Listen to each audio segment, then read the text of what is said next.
দুধের সঙ্গে আম, তাতে মন মজেছিল রবি ঠাকুরের। এবার বাজারে আসছে চায়ের চুমুকে আমের স্বাদ। গোলাপ, জবা, অপরাজিতা, জুঁই ফুলের ঘ্রাণ চায়ের চুমুকে আলাদা মেজাজ দিয়েছে আগেই। আর এবার ম্যাঙ্গো টি। দুটি পাতা, একটি কুড়ি, এই নিয়ে চা গাছ। এই চা গাছের নিজস্ব একটা ঘ্রাণ রয়েছে। এর ওপরেও অন্য ঘ্রাণের চা তৈরি করে নজির সৃষ্টি করেছে আলিপুরদুয়ারের মাঝের ডাবরি চা বাগান কর্তৃপক্ষ। এবার তারা আরো অন্য ধরনের চা তৈরি করলেন, যার নাম দিলেন ম্যাঙ্গো টি। ম্যাঙ্গো ট্রি মানে আম গাছ, কিন্তু ম্যাঙ্গো টি? নীলকণ্ঠ গোলাপ, জুঁই বা জ্যাসমিন টি বাজারে এনে তাক লাগিয়েছে মাঝের ডাবরি চা বাগান।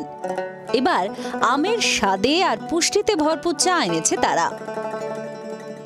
ওই ম্যাঙ্গোটির বিশেষত্ব হচ্ছে এই আমের মরশুমে আপনি ম্যাঙ্গো গ্রিন টির নিজস্ব কিছু গুণাবলী আছে, সেটা সবাই জানে।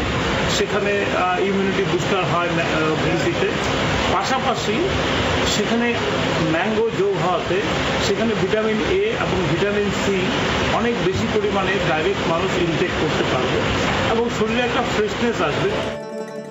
ইতিমধ্যে বিদেশের বাজারে সুনাম অর্জন করেছে এই ম্যাঙ্গো টি। ইংল্যান্ড থেকে বরাত এসেছে বাগান কর্তৃপক্ষের কাছে।